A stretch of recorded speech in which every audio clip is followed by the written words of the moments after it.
Greetings, colleagues and friends.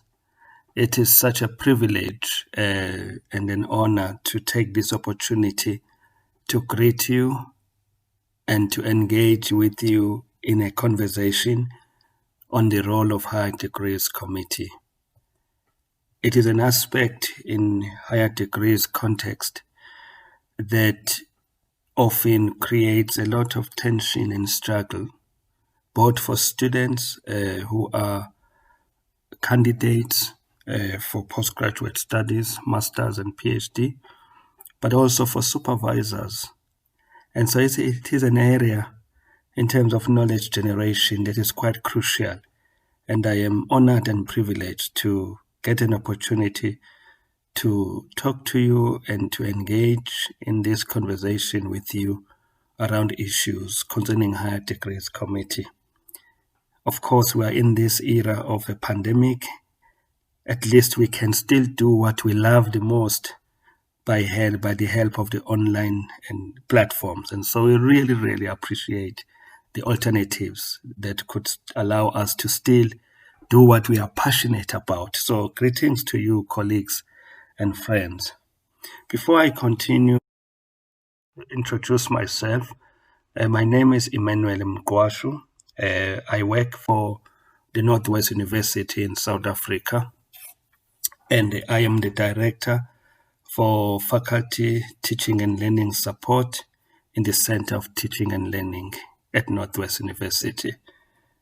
I work mainly in higher education studies and research, and I'm currently turning our research into publications in the form of a book and journal articles.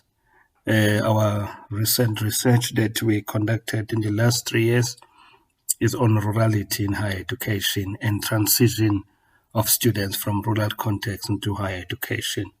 So it's fascinating work, and it will be great to see the book through in this year. And so I'm just going to move straight to the purpose of this particular presentation.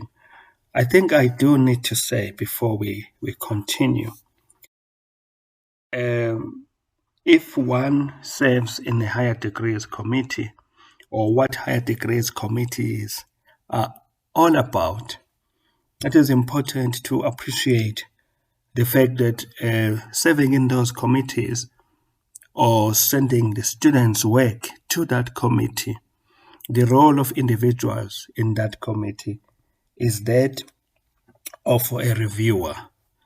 It's fundamentally a review process. Higher degrees committees have that particular role and that particular responsibility, reviewing. And there are two things I think I need to say in terms of that. That the first thing is rigor is the primary agenda of people who are in those committees, to look into rigor, but rigor being balanced with a very sensitive and contextually responsive mindset and attitude regarding development. So in as much as there is this commitment within higher degrees committees to ensure rigor, in other words, the preciseness and thoroughness with which existing body of scholarship within the subject that is proposed to be under study or to be studied, there has to be evidence that existing work has been engaged, thought about, reflected upon, and responded to adequately. And so that's an element of rigor. But we are simultaneously concerned about ensuring that there is a developmental approach embedded in the work that we do in higher degrees committees. And so the idea is not to afflict the supervisor or the candidate who is in the process of developing their skills in order to generate knowledge via the research process. We also are sensitive to making the space to be a learning space, a developmental space, both for the supervisor and the candidate. So it's not punitive. RICA does not outweigh the developmental commitment that we have in higher degrees committees. And so this balance is always crucial and is definitely important. And so supervisors are basically reviewers generally. As supervisors, they review journal articles and they review chapters in books. They review abstracts for conference presentations. This is what academics do, review. And so higher degrees committee is also another example of a space where the review purpose is undertaken. And so once somebody becomes an academic, it's actually taking several roles, becoming a member of higher degrees committee. You become an examiner in addition to being a reviewer. And so it's taking on the role of postgraduate supervision. Actually, simultaneously entails taking other roles as well. And I think as academics, these are the expectations within the higher education context, particularly when one looks at the developmental goals that we have set for ourselves as a country as regards postgraduate throughput, particularly PhD, doctoral graduations, and as a result of the link that has been made between the knowledge economy and PhDs and contributing into the economy, but also, I guess, to extend the boundaries of existing knowledge and to come up with new knowledge that is responsive and so on. And so there's a huge role that is upon us as academics, supervision, and the higher degrees committee that is related to that role. And so higher degrees committees, as I have just alluded to, fundamentally the role is to review the proposed approaches to developing knowledge across various disciplines. And people who serve in higher degrees committees have that task to review the strategies that have been proposed to generate new knowledge, particular discipline. And it is also a tricky role because we also have to quality assure the projects that are presented. And we will unpack what we mean by quality because that is quite a relative, subjective concept. But it's one of them to assure that what is passed under the name of an institution actually is quality, and appointing and confirming of supervisors after engagements with the proposals have been completed, and of course linking the expertise, the scholarship, the areas of interest that a colleague has, and on the basis of that, higher degrees committee endorses the appointment of a colleague as a supervisor. In some universities, ethical clearance committees are separate from a higher degrees committee. In other contexts, is one committee doing both. And of course, there are pros and cons in each choice. And obviously, if one committee does both the quality assurance of the study and the proposal itself in terms of the discipline in the same committee dealing with ethical issues, it always makes sense because these things are intertwined and happening in the same space, in one space, as opposed to one committee doing the conceptual, the work, the academic side of the proposal, the doability, and so on. And then you have another committee dealing with ethics. It depends on what an institution chooses. I am not sure in your institution what is the arrangement, but fundamentally it depends on what the institution has chosen. And the other role is actually to support supervisors, as I have alluded to, and students to develop strong studies, all right? To develop strong studies. So it's a space where both and supervisors are supported. And I think one of the other most important thing that we need to ask is how can the committee support the supervisor? That's a very important question. How can a committee support the supervisor and the student? And I think the first one is to deal with issues of quality and clarity of contextual framing. Okay, in other words, the context that is a space where this study is conducted.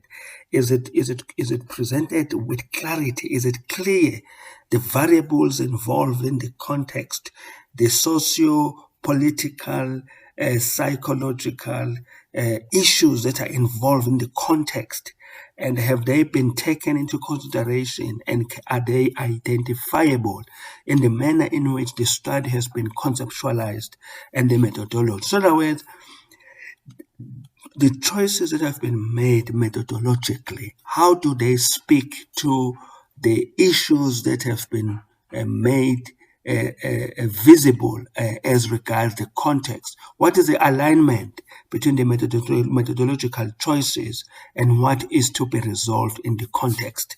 You see, for instance, if in a context the issues of internet access are huge, what is the point of sending a link, a Google link with questionnaires, for instance? So the methodological choice and the context need to be aligned, and so those kinds of questions, and also other thing that is very important that the committee does is to look at the scope and the level of research in terms of appropriateness. Okay, so if it is a doctoral proposal, okay, is there any element of an intention in the proposal to push the boundaries of the discipline?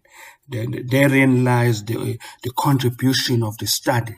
Okay, if it is a PhD, and of course a master's, is there any element that there is mastery already of existing methodologies on researching the aspect that is a phenomenon under study, and is this proposal promising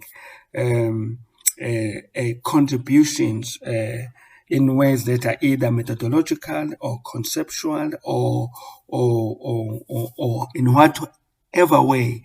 Is there any evidence of mastery of the subject matter, as opposed to a PhD where one is looking at are the boundaries of the discipline being pushed, being pushed. Some speak about original contribution. I always choose to speak about pushing the boundaries of the discipline, which might happen in various ways.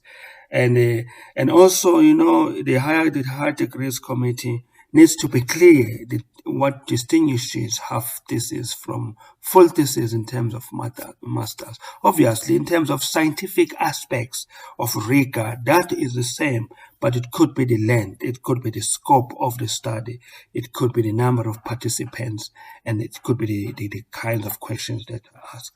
Also, there has to be clarity on what are the goals, and are these goals achievable, and are the questions asked covering the what, the how, and the why. What is the phenomenon under study? How is this phenomenon going to be studied? And why are these the choices that have been made? And why do we need to study this? And so what are the goals in answering this question? And the higher degrees committee has a role and a duty to answer that question. And then, of course, is it doable? Okay, is this something that can only take 10 years to be finished. Okay, so is this doable in terms of the study participants that have been selected? Is this doable in terms of the context where it is supposed to be carried out and where it is supposed to be done? And so those kinds of questions are crucial, and that's the role that Higher Degrees Committee plays. Okay, and and how are the rights of the participants or participants to be protected? Is there no abuse by the researcher? What are the power relations between the researcher and the context to be researched or participants in the study, and to what extent those actually affect the ethical study? And the last thing that I think is important to think about is the challenge that higher degrees committees have, because higher degrees committees play gatekeeper role. They determine which proposals pass and do not, and which ones need to come back, and which ones need to revise, and which ones need to be changed completely. And so, but the important question is, how can the committee ensure that the meetings are collegial and are focused on the mandate? How do we avoid a situation where higher degrees committees become spaces of settling disputes among colleagues, for instance? And so the role of the chair and the is crucial in terms of spaces like this, the objectivity, the collegiality spirit, and the spirit of supporting the supervisor and the student. Because our degrees committees, in many respects, especially in our context, in the South African context, need to be spaces for development rather than just punitive spaces where our definitions of rigor are quite insensitive to the realities of our contexts and where we come from. And of course, issues of coloniality in knowledge generation, and how do we ensure that we are not biased culturally and racially and in terms of gender in the way we make these decisions. And so it's quite a critical space. And the other question that is very important is that often, if there are more than one disciplines in the higher degrees committee, if you have to say the humanities and education in the same space, I mean, the ways of being across these different disciplines can cause conflicts, because what is perfectly valid in one discipline may not be in the other. And so it can create a lot of tensions. And so the question is, how can this be addressed? I mean, one of the ways I would suggest is to separate higher degrees committees in terms of discipline. And so have Faculty of Education having their own higher degrees committee, and then having humanities having their own higher degrees committee, as an example, to avoid those kinds of conflicts. And so in your context now, this is the last question. What is the structure of higher degrees in your institution and department? And one of the things that we will be doing to accompany this presentation, there is a series of readings that we are going to be continuing on to address the questions that have been raised in this slide. And to conclude, I think it will be important to say that serving in the higher degrees committee is such an honorable role with a huge responsibility, and taking into consideration some of the things that have been raised here is quite crucial. And so I will stop there, colleagues, and I hope as we engage with this PowerPoint presentation and the voiceover, things will make more sense once we begin to engage with the readings that you have received. All the best. I hope we will continue to contribute into the knowledge making for the betterment of our country and our future. Stay safe, look after yourselves. We still need you. We need one another. Let's hold on. This pandemic will pass, and we will be able to continue face to face in the near future. All the best, colleagues. Thank you for listening and thank you for the privilege. Thank you very much. Bye bye.